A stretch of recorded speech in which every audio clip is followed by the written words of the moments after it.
Hi, greetings, fellow horror fans. Well, Horror Month 2022 now comes to a close as we take a look at the 2010 remake of A Nightmare on Elm Street. While at the Springwood Diner, Dean Russell falls asleep at the table and meets a severely burned man in seared clothes wearing a bladed gardener's glove on his right hand. In the dream, the burned man cuts Dean's throat. In reality, Dean cuts his own throat as his friends Chris Fells and Nancy Holbrook look on.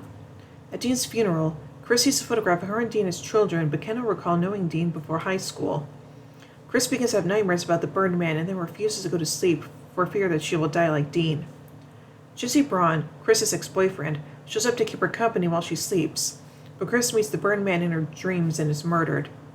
Covered in Chris's blood, Jessie runs to Nancy's house and learns that Nancy has been having nightmares about the same man, Freddy Krueger. Jessie is arrested by the police under suspicion of murdering Chris and is killed by Krueger when he falls asleep in his jail cell. As her friends die, Nancy questions everyone's connection to each other, given that none of them can remember each other before their teenage years. Nancy and her friend Quentin Smith discover that they attended the same preschool. Nancy's mother Gwen reluctantly tells Nancy and Quentin about Krueger, the preschool's groundskeeper, who was accused of molesting the children, including Nancy. Gwen explains that Nancy was his favorite and that she came home one day and told her mother about the things Krueger did to her in a secret location. Gwen alerted the other parents, including Quentin's father Alan, but she tells the teenagers that Krueger escaped before he was arrested. Refusing to believe her mother's story, Nancy attempts to track down the remaining kids from the school but discovers that all of them have been killed. Following Jessie's death, only she and Quentin are left. Meanwhile, Quentin falls asleep during swim practice and sees a flashback to the parents, led by Alan, tracking Krueger down and burning him alive. As a result of their insomnia, Nancy and Quentin have sporadic microsleeps and become hypnagogic, causing them to dream and hallucinate randomly. To try to stop Krueger, they decide to go to the preschool to learn what they can. On the way, Nancy is attacked by Krueger when she hallucinates, during which she pulls a piece of Krueger's sweater out of the dream world into reality. Quentin takes Nancy to the hospital, where he steals adrenaline to help them stay awake. Nancy and Quentin eventually make it to the preschool and uncover Krueger's hidden room to find proof of his crimes. They realize that Krueger, now a vengeful ghost, wants revenge on them for disclosing his abuse. Nancy decides to pull Krueger out of the dream world and kill him in the real world. Quentin tries to stay awake long enough to pull Nancy out of her dream when she grabs Krueger, but he falls asleep and is attacked. Krueger goes after Nancy and explains that he deliberately left her for last so that she would be comatose. Quentin awakens and uses the adrenaline to awake Nancy, who then pulls Krueger into reality. They fight and Nancy uses a broken paper cutter blade to kill him before she torches the room with Krueger's body inside. She and Quentin escape and are rescued by the police officers and firefighters, who are unable to find Krueger's remains. After Nancy and her mother return home from the hospital, Krueger suddenly appears in the mirror's reflection. While Nancy screams, Krueger kills Nancy's mother before pulling her body through a mirror and disappearing. Dun dun dun. So let's take a look at the production of this movie, beginning with the development. In 2008, Michael Bay and his Platinum Dunes production company began the process of rebooting the Nightmare on Elm Street franchise with a remake of the original 1984 film. Producer Brad Fuller explained that they would follow the same tactic from their Friday the 13th remake and would abandon the things that had made the series less scary. The film's antagonist, Freddy Krueger, and would not be cracking jokes, as had become a staple of his character. The focus was to make a horrifying movie.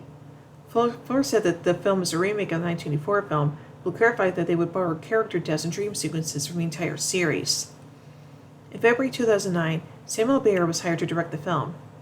According to Alien production chief Toby Emmerich, Michael Bay advocated heavily for Bayer because he had, quote, the ability to capture the kind of seductive and unsettling imagery that would make Nightmare feel like a fresh, visually arresting movie-going experience. Bayer declined Platinum Dunes' offer twice, but finally accepted after Bay emailed him and explained the kind of business opportunity it would be. In a June 2008 interview, Craven, who directed the original movie and was not consulted for the remake, expressed displeasure with the new film. In contrast, Robert Englund, who played Freddy throughout the film series, felt it was time for A Nightmare on Elm Street to be remade. Englund liked the idea of being able to exploit the dreamscape with computer-generated imagery and other technologies that did not exist when Craven made the original in 1984. Bayer believes that his film paid homage to what Craven did in 1984, but did not replicate it entirely. Bayer recognized that Craven attempted to put more meaning into his films and that the character of Freddy Krueger affected the lives of a generation of people. For Bayer, remaking Nightmare on Elm Street was about bringing that feeling to a new generation with a new spin on the character and story. Fuller and Firm likened the new film to their 2003 remake of the Texas Chainsaw Massacre, but instead of a remake, they saw it as more of a reimagining. The pair also explained that Nightmare on Elm Street would have a different tone than the Friday the 13th remake. Firm states, quote, "I think a Friday the 13th movie like we made was fun, sex, sex, drugs, and rock and roll, and I think a Nightmare movie is not that," end quote. When asked why Newland was rebooting the Nightmare on Elm Street film series, Emmerich explained, quote, "The Nightmare films are profoundly disturbing on a deep human level because they're about our dreams. It's why we thought we could reach an especially broad audience with the new film, since the feeling of having your dreams being invaded was something that would translate to any country and any culture," end quote. Overall, Bayer wanted to create a film in a darker world that made the audience ask, what makes a monster? Is it a monster because of its physical appearance, someone with a scarred face and a clawed glove, or is it a monster because of something deeper within the man himself? And now on to the writing. Excuse me. Wesley Stricker was initially hired to pen a script for a new Nightmare on Elm Street because he had impressed Emmerich with the prequel he wrote for the 1995 film Seven. Eric Hisserer, sorry if I mispronounced that, was subsequently hired to provide a rewrite of Strick's script before the film moved into production. When Bayer came on board, he received a script that reflected the combined efforts of Strick and Hisserer, and which still needed to be tinkered with. Bayer explained that the script goes deeper into Freddy as a person and how he became the thing he was. Bayer expressed that unlike the Friday the 13th remake that picked the best parts from the first four films, the Nightmare on Elm Street remake was coming straight from the first film. For the remake, Freddy was brought back to his darker roots and away from the comical character he had become in a later Nightmare on Elm Street sequels. Fuller pointed out that this Freddy did have one-liners, but they came from a darker sense of humor and were not intended to be as campy as in previous films. Craven's original characterization of Freddy as a child molester was used because if Freddy killed children, as in the original, it would have been easy for the teenage characters to figure out using the internet what had happened. In an effort to keep the story fresh, Hesser developed the concept of micronaps because the dream reality sequences could become repetitive. The micronap allowed them to blur reality in the dream world and get some great scares.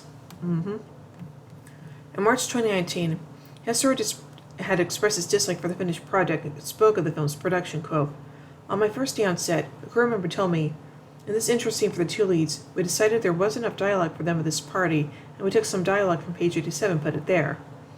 In a follow-up tweet, Hesser wrote, "In case you're wondering, this is not how it works." And now on to the casting. Robert Englund didn't reprise his role of Freddy Krueger for the remake. Englund had performed the role for the previous 8 films. Jackie Earle Haley was cast to take over Englund's most well-known role in April 2009. Initially, the studio wanted to cast an unknown for the role of Freddy Krueger, but it was Haley's performance in Little Children that impressed Emmerich enough to cast the actor against the original intentions. Emmerich explained, quote, "Freddy has this incredible stew of malevolence and anger, but he also has a hint of vulnerability, and Jackie really has all of that and more. It just stayed completely right for the part." Bayer stated that he and producers Foreman Fuller managed to acquire the screen test Haley gave us Rorschach for Watchmen. After reviewing it, Bayer said it, quote, "blew his mind," and that he knew Haley would be able to go deep and create a believable character who was a psychopath with a burned face and a claw. Haley said the first time he heard his name mentioned in conjunction with the character was from people on the internet who suggested he be cast. Later he learned his agents were already in talks with Brett Fuller. Haley also said that he was apprehensive about taking on the role of a character with such a dark past, the child murderer, for about a minute and a half. Knowing that Freddy Krueger in the remake would be even darker, Haley quickly came to the realization that he was doing a horror film and this was just a fictional character. Haley said that he wants to embrace the idea of Freddy as a mythical boogeyman. It became very freeing for him as an actor. Haley's opinion of the original movie, however, was not a positive one. Jay Bauman, a senator for Cal Gellner, during the production recalls Haley saying during the filming, quote, "I haven't seen the original since it was first in theaters, so I watched it in my hotel the other night. It was just the worst movie I've ever seen." Say what? Haley was contracted for 3 films, which includes the remake and 2 sequels. England agreed with the casting of Haley and that he felt Haley's physical size worked in this role.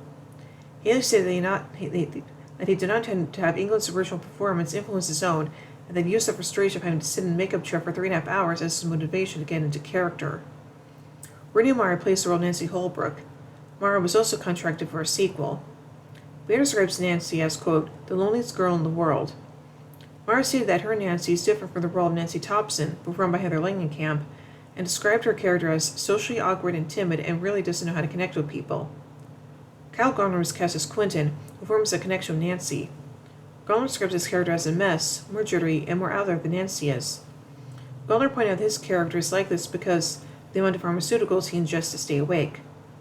Producer Brad Fuller commented that Garner brought a sense of humanity and relatability to the role with his compassion and intellect.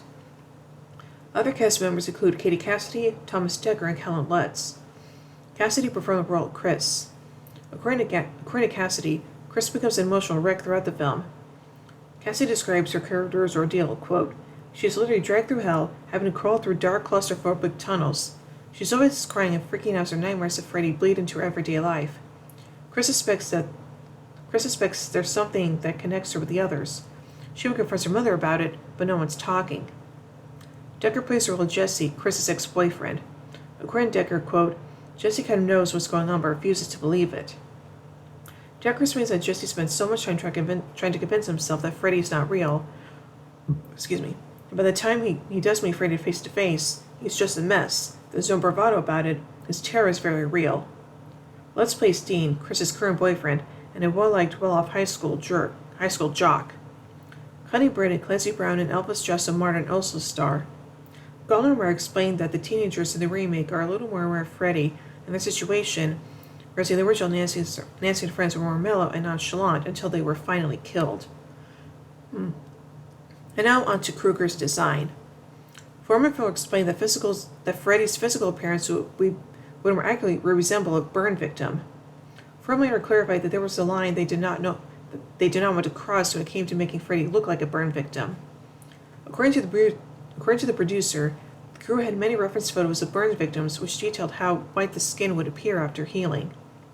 Form did not want the audience to turn in disgust every time Freddy was on screen, so they opted to hold back on some of the realism. Fleur noted how horrific the images were and how difficult they were to look at. The special effects crew that worked on The Dark Knight and created the computer-generated images for Two-Face were bound to work on the CGI for Freddy's face. The CGI was used in conjunction with the special effects makeup that Haley wears. The prosthetic appliances used to create Freddy's physical look were designed by Andrew Clement. Haley described the experience of wearing the prosthetic devices and makeup as pretty encumbering. When production started, Clement and his crew would spend 6 hours applying Haley's makeup. Eventually, the crew was able to streamline the process. According to Haley, the makeup crew would glue individual prosthetic devices from his head all the way down his back. The appliances were then blended together to create a seamless appearance. Haley spent approximately 3 hours and 20 minutes each day in the makeup chair to apply the appliances. On occasion, it would take almost 4.5 hours when the crew needed to apply the full prosthetic skull cap. Haley did not need to worry about the skull cap most days because he was able to wear the fedora on top of his head. Haley also had to wear contact lenses, one bloody, one cloudy. The cloudy contact lenses made it difficult for the actor to see. Haley also had to work on developing Freddy's voice for the film. According to Haley, the process of coming up with the perfect voice for Freddy was this organic process of embodying the character, and not about just sitting around the table going, let me try this voice and that voice. Haley and Bayer admitted that some of the voice would be additionally enhanced to give it a supernatural quality and differentiate it from the voice Haley used as Rorschach in Watchmen. And now finally onto the filming. With a budget of $35 million, principal photography began on May 5, 2009 and officially wrapped on July 10th the same year. Because of the positive experiences Platinum Dunes producers had in the area when producing the Amityville Horror and The Unborn, they chose to film in Illinois. Platinum Dunes also received a 30% tax break for filming in the state. The producers looked for locations that were old and decaying to mirror the look of Krueger. They settled on the Ryerson Steel Warehouse on the west side of Chicago to film most of the scenes in which the townspeople burned Krueger alive. He only contracted with two high schools in Illinois, Elk Grove High School and John Hershey High School, to shoot scenes for the remake. According to Nancy Holman, principal of Elk Grove High, the studio contacted schools across the nation looking for one that had a swimming pool. Although filming took place at both schools, neither was identified by name. The studio cast 200 extras for various school scenes, including one in the pool, but required that all students who auditioned be at least 16 years old. Lenore Gonzalez Braga, school board president, was initially apprehensive about the idea, as she disliked the idea of the studio filming scenes of violence at the schools. Braga agreed once she assured that no one would be killed during the pool scenes. On May 22, 2009, the Nightmare on Elm Street film crew went on location to the city of Gary, Indiana, to film scenes at a Methodist church. The studio had negotiated with the city for months before finally setting on a deal. According to Ben Clement, the executive director of the Gary Office of Film and Television, the studio was looking for an architectural style that would fit the storyline of the film. The film crew returned to the streets of Gary first in June to film a dream sequence that takes place on Elm Street, and later in December to shoot some scenes in a diner. According to Film Reform, Warner Brothers suggested Nightmare on Elm Street be released in 3D because of the increased box office revenue of recent 3D films. It was the opinion of the Platinum Dunes producers that if a film was not initially conceived as 3D, it should not be converted to 3D. Film Reform fought the studio to keep the remake 2D. Warner Brothers Platinum Dunes came to agreement that the 3D movie would not be the best version of the movie. Yeah, it's probably a good idea, so yeah. So overall, I think that the 2010 Elm Street remake is just okay, and to be perfectly honest, it's just okay, in my opinion, so yeah. So overall, I give A Nightmare on Elm Street 2010 3 claw gloves out of 5. Well, hope you enjoyed this look at the Nightmare on Elm Street series and Horror Month 2022 in general. So anyway, yeah. So tune in next year as we take a look at the Hellraiser franchise. Oh yeah, that's gonna be a good one. So until then, remember everyone, 1, 2, Freddy's coming for you.